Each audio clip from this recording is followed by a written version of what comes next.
I am Marilyn Eason, the Chair of the Convocation and Special Events Committee, and we're beginning our program. We ask that you turn all devices off or on silent. Thank you. At this time, I will bring up the president of the Allen University, Dr. Ernest McNeely.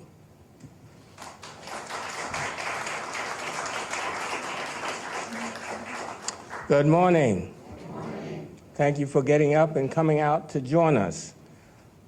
Getting to this place has been a very long journey, and we are so appreciative of all of those individuals who contributed to the effort and who have supported the mission that we have been on. I think we have a program for you that you will find most enjoyable, and now I invite Ty Barnes to come out to greet you officially.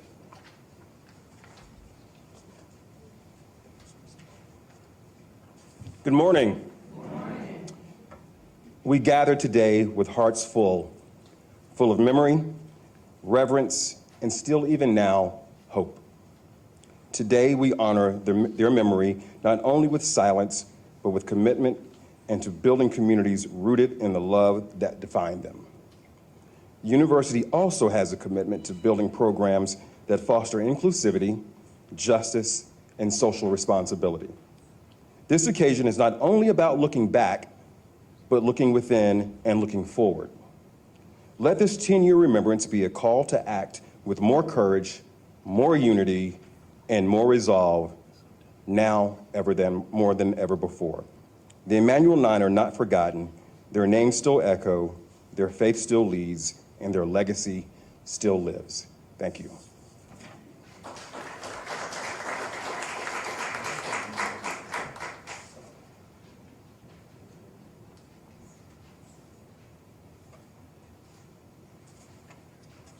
One part of our journey was trying to find lasting ways to express what we have done and why we have been doing it. I spent a great deal of time with Ms. Tiana Scarlett to work on a video that I think will speak to our view about why we are here today, and we're going to ask her to run it for you now.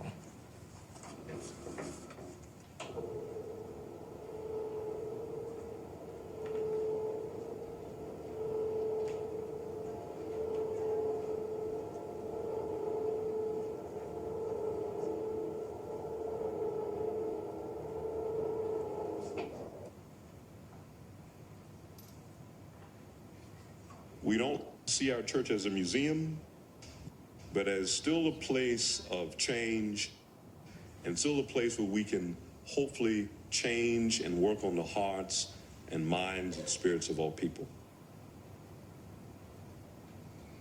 I'm Ernest McNeely.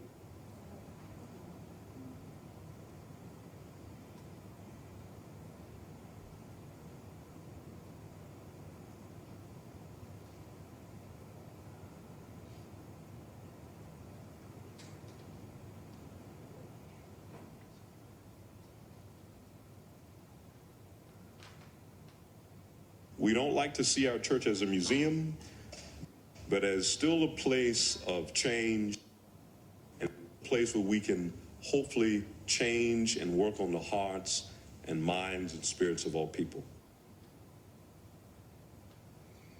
I'm Ernest McNeely. I'm the president at Allen University.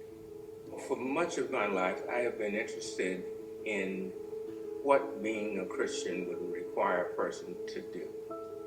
And following the Emanuel Nine tragedy, the family members were so forgiving that it sort of struck me as this is the manifestation of what being a Christian means.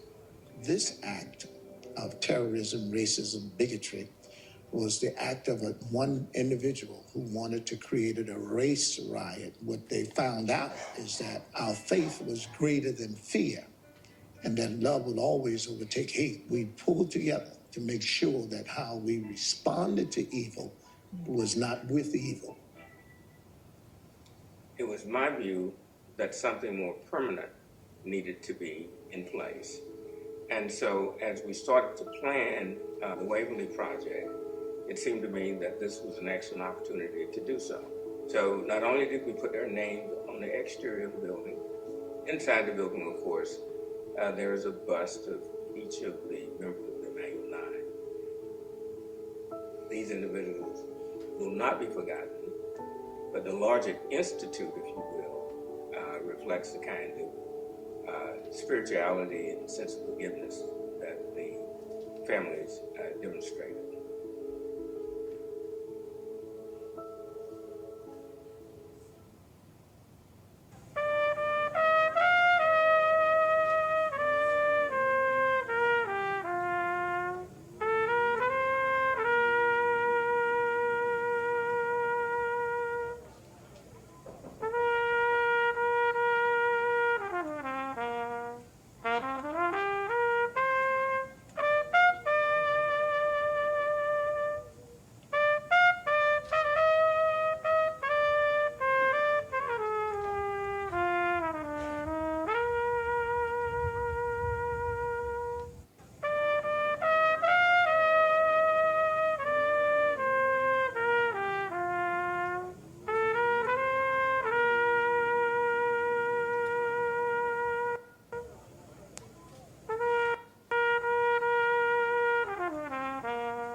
Good morning once again.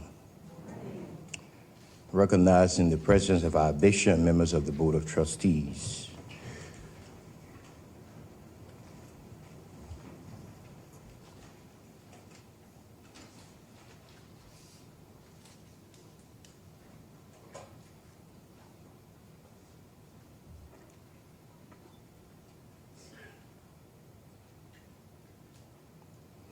The speaker for this auspicious occasion is the retired presiding elder of the Edisto District, now vice chair of the Board of Trustees of Allen University, Reverend Dr.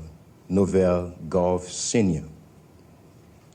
When the nation awoke to the news of the tragic atrocity that impacted and affected Mother Emanuel, Dr. Goff emerged as a pivotal figure, one who provided stellar leadership to offer a sense of hope and optimism, anchoring the grief, the remorse, the sense of anger of those who have been victimized He provided guidance.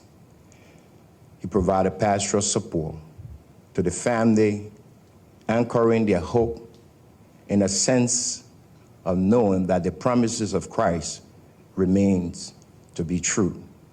For he said in his holy word, I will never forsake you nor leave you alone. Lo, I am with you always, even to the end of the age. Let us now welcome Dr. Novell Goff, who will come and speak to us briefly as he ruminates upon the tragic events of whom he was able to provide stellar leadership. Amen.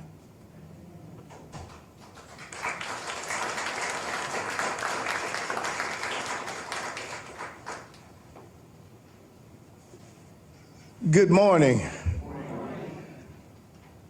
To the chairman of the Board of Trustees of Allen University in the person of Bishop James Levert Davis, presiding prelate of the 7th Episcopal District of the African Methodist Episcopal Church, to the president of the Allen University, Dr. Ernest McNeely, and to the First Lady of Allen University, Dr. McNeely, and to the presiding elders, the laity, invited guests, family, and friends.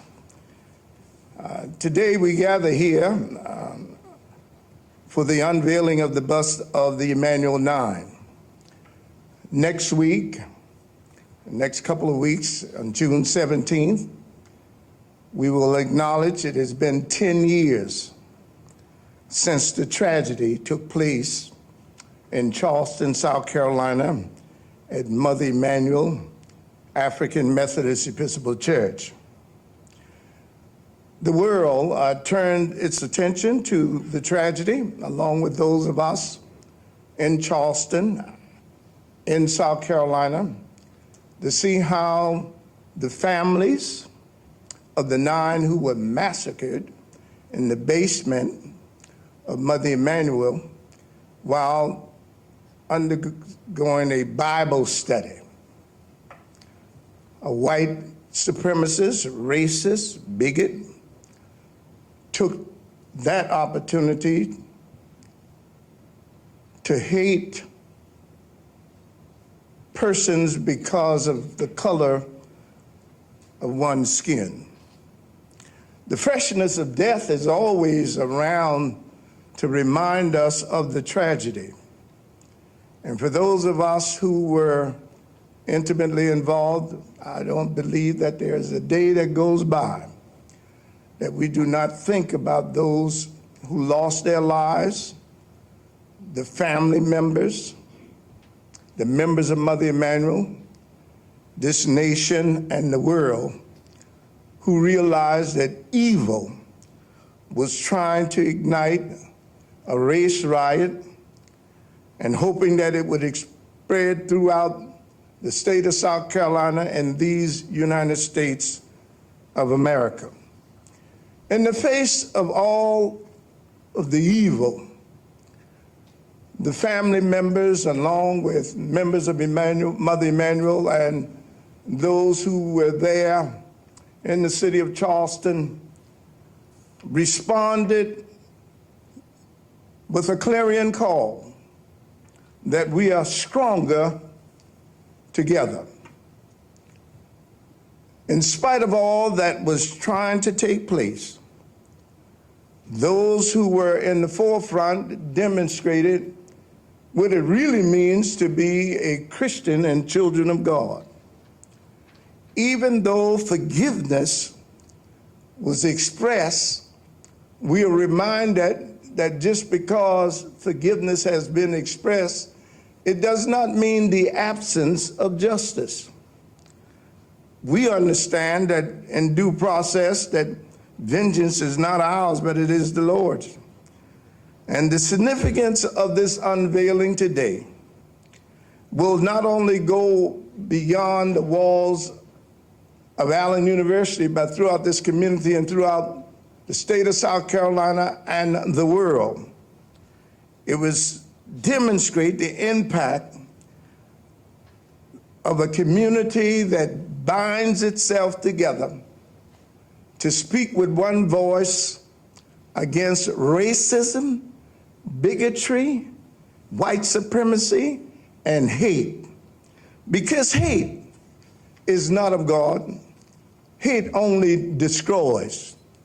And if we are to be reminded that our faith is stronger than fear, and that love overtakes hate.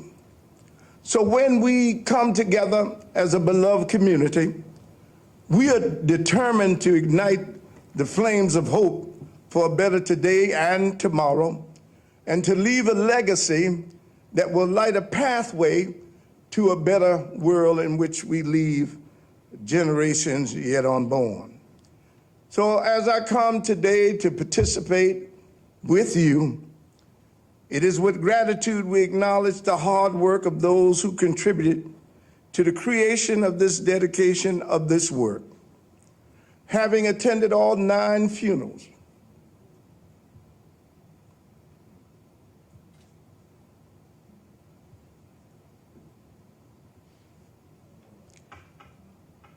cried at all 9, cried with family members.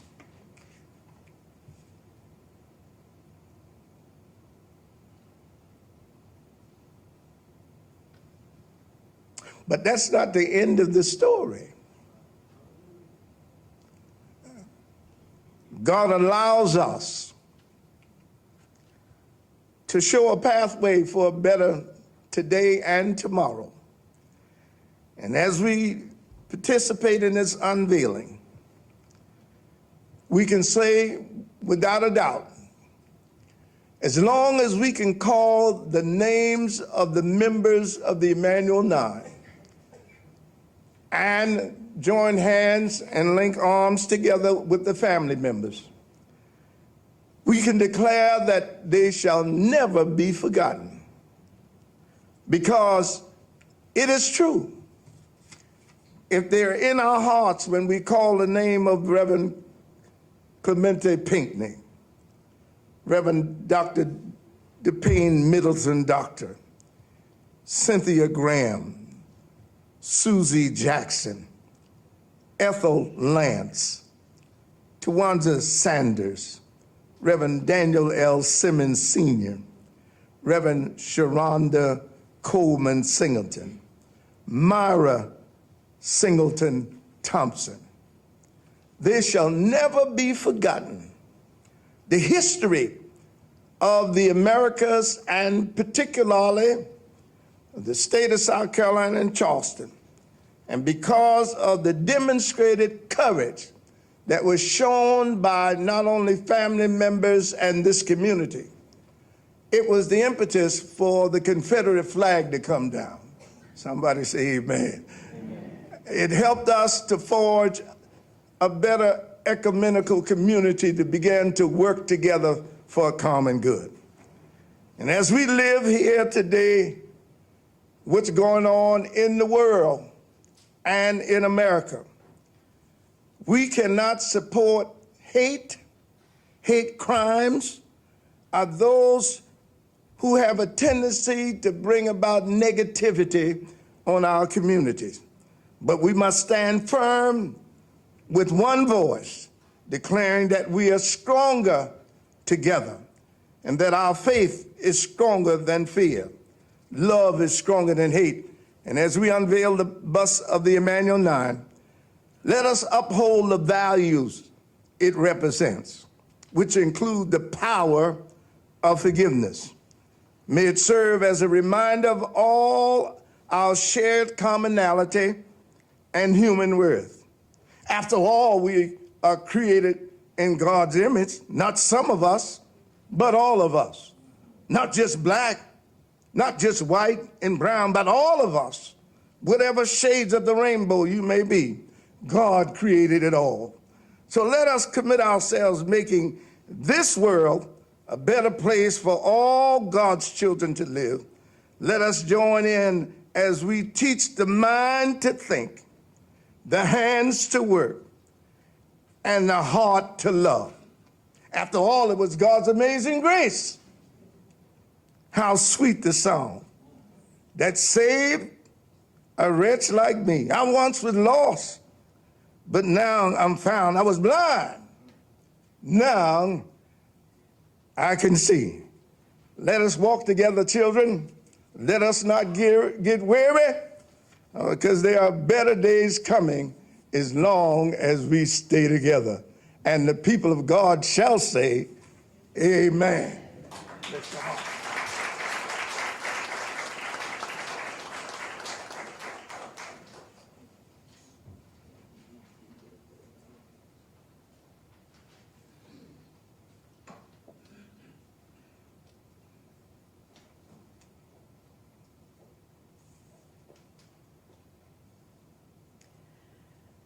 Thank you, Reverend Goff, for those wonderful, inspiring, and heartfelt words.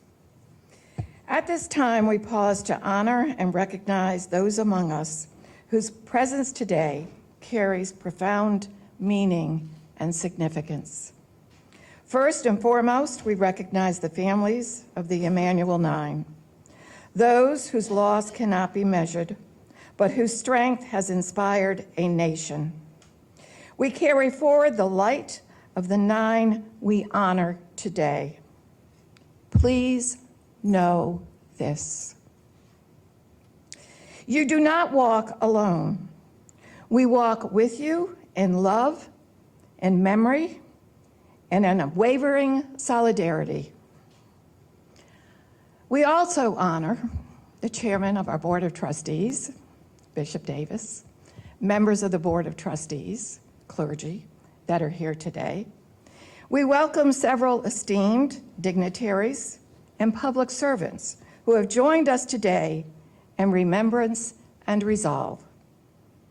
To the Special Events Committee and Convocation Committee and Boeing Institute committees, those who have labored behind the scenes in planning, preparing, and stewarding this 10th anniversary. Your dedication has ensured that this day honors the legacy with care, dignity, and purpose. In the words of Reverend Dr. King, we are caught in an inescapable network of mutuality. So today, absolutely. I say thank you for choosing to be a part of the network of memory, justice, and healing that will take place today.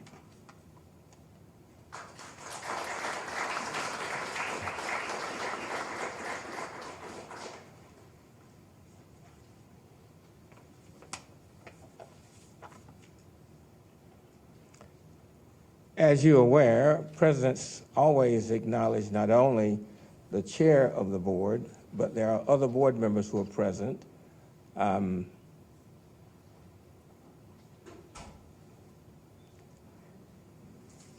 I want to tell you why we arrived at this particular place and this particular thing.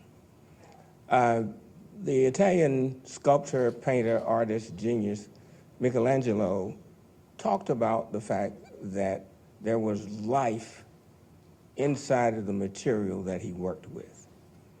And that as a sculptor, part of what he was doing was releasing what was captured inside of the material. Then we moved to the artisans of sub-Saharan Africa. The sculpture that you see from that era that informed the Cubist movement in Europe. And people often refer to the artwork as primitive, when in point of fact, it was actually work that appeared as it did because the artists were trying to represent something that had no known form, giving life to a movement, giving life to lives lived. And so, in our judgment, a three-dimensional art form would have the kind of permanence that we articulated earlier that these individuals should have.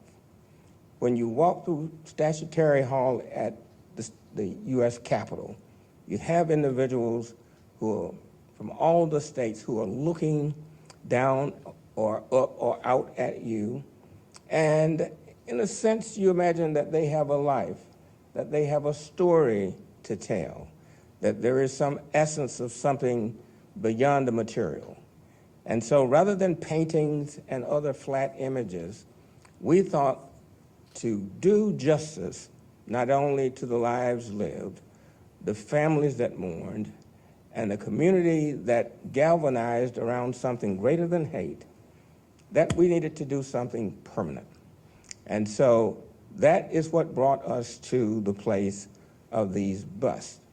And certainly I had an army of people. We do things at the university via committee, but I would like to single out Dr.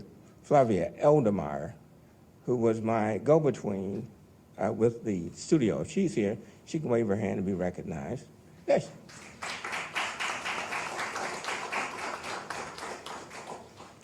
And of course, Dr. Goff did reference my spouse, but she's here and I'd like to recognize her again.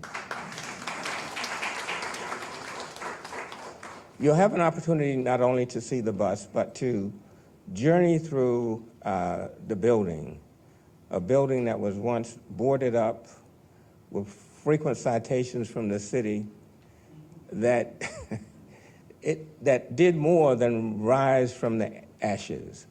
It is a facility dedicated to success, to overcoming, and being the very best that we can possibly be.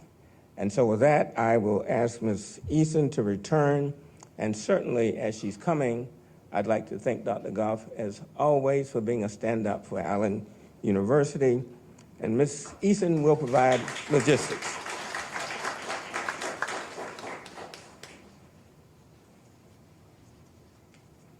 Hello again. All presenters and assistants, you can now leave and head to your posts. Thank you. Ladies and gentlemen, before we begin our tours, I would like to take a moment to share a few important logistics to help ensure a smooth and meaningful experience for everyone. You are wearing wristbands, which help us manage the flow of the tour in an organized and respectful way.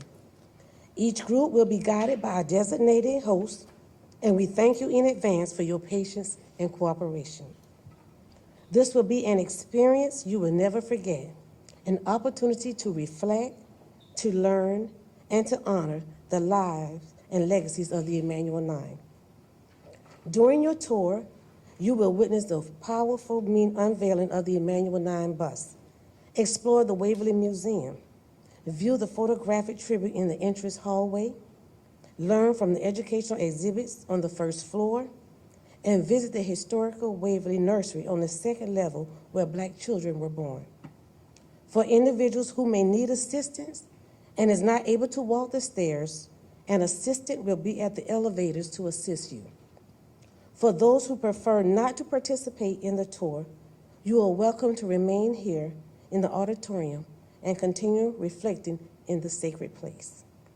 Once your tour is complete, your guide will return you to the auditorium. At that time, we ask that you exit to my right, where you will receive your memorial gift and enjoy light refreshments prepared with care for this occasion. Now we will begin our tours.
Fraternity Incorporated, and graduate of Allen University, University of South Carolina, and the Lutheran Theological Seminary, Daniel Simmons.